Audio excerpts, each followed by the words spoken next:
بسم اللہ الرحمن الرحیم۔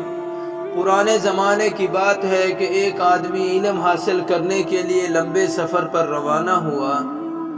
جانے سے پہلے اس نے اپنی ماں کو کہا کہ کوئی مجھے نصیحت کر دیجئے۔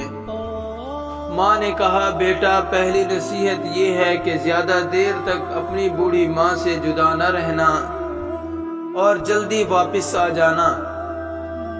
اور دوسری نصیحت یہ ہے کہ جو انسان باہر سے جیسا نظر آ رہا ہو، لازمی نہیں وہ باطن میں ویسا ہو۔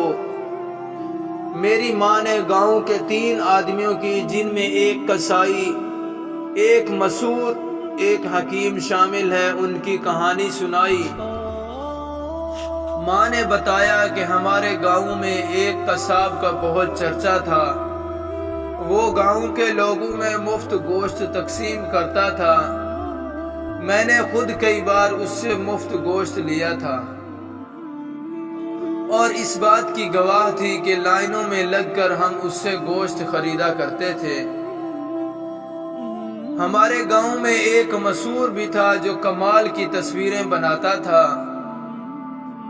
دور دور سے لوگ اس کی بنائی ہوئی تصویریں دیکھنے آتے تھے اور اس کی بنائی ہوئی تصویریں لاکھوں روپیوں میں خرید کر لے جاتے۔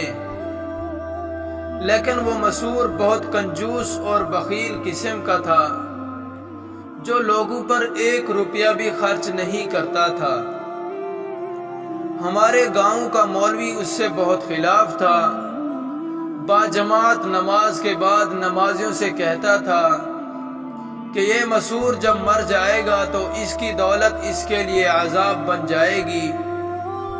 ایک دن مولوی سے برداشت نہیں ہوا اور مسور سے جا کر کہہ دیا، تجھے شرم نہیں آتی کہ تمہارے ہاں اتنے لوگوں کا آنا جانا رہتا ہے اور وہ تمہاری بنی ہوئی تصویریں لاکھوں روپیوں میں خرید کر لے جاتے ہیں، مگر تم اللہ کی راہ میں 1 روپیہ بھی خرچ نہیں کرتے۔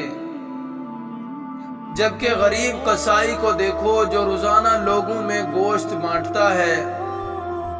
مسور چپ رہا۔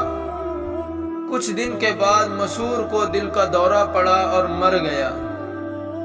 اس کے مرنے کے بعد تیسرے دن ہی قصائی نے مفت گوشت دینا بند کر دیا۔ معلوم ہوا کہ مسور قصائی کو پیسے دیتا تھا کہ ہر روز 1 بکرا لے کر لوگوں میں تقسیم کر دیا کرو، مگر قصائی اصل میں بددیانتی تھا۔ وہ بازار سے ناقص گوشت لے کر لوگوں میں بانٹتا تھا۔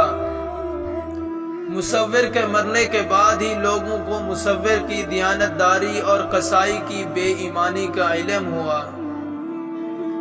میں یہ بات سن کر بہت حیران ہوا اور امی سے کہا کہ حکیم کا کیا واقعہ ہے؟ امی نے کہا، تمہاری پیدائش کے وقت میری آنکھوں میں کچھ بیماری سی لگ گئی تھی۔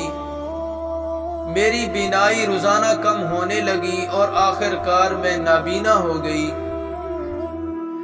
ایک مشہور حکیم نے کہا، میں آپ کا علاج کر کے آپ کی بینائی واپس لا سکتا ہوں، مگر شرط یہ ہے کہ جب آپ ٹھیک ہو جائیں گی تو میں آپ سے 1000 درہم لوں گا۔ مجھے اپنی بینائی سے بڑھ کر کوئی چیز نہیں تھی۔ میں نے حکیم سے وعدہ کیا کہ ٹھیک ہوتے ہی میں آپ کو 1000 درہم دوں گی۔ حکیم کے ہاتھ میں اللہ نے شفا رکھی تھی، مگر وہ پھر بھی چور تھا۔ وہ روزانہ علاج کرنے کے لیے میرے گھر آتا اور گھر سے کچھ نہ کچھ چوری کر کے لے جاتا۔ جب 1 مہینہ گزر گیا اور مجھے پورا دکھنا شروع ہو گیا، میری آنکھوں کی بینائی واپس آ گئی، تو میں نے دیکھا کہ گھر کی ساری قیمتی اشیاء چوری ہو گئی ہیں۔ گھر کا صفایا ہو چکا تھا۔ حکیم نے کہا، آپ اپنے وعدے کے مطابق مجھے 1000 درہم دے دیجئے۔ میں نے کہا، میری آنکھیں ابھی تک ٹھیک نہیں ہوئی، میں نابینا ہوں۔ حکیم قاضی کے پاس گیا اور میرے خلاف مقدمہ دائر کر دیا۔ قاضی نے مجھ سے سوال کیا کہ تم نے وعدہ خلافی کیوں کی ہے؟ جب تم ٹھیک ہو چکی ہو تو حکیم کو اس کی اجرت کیوں نہیں دیتی؟ میں نے قاضی سے کہا آپ خود فیصلہ کیجئے۔ جب میں نابینا تھی تو مجھے گھر کی ساری اشیاء نظر آتی تھیں، مگر اب جب میں ٹھیک ہو چکی ہوں تو مجھے کچھ دکھائی نہیں دیتا۔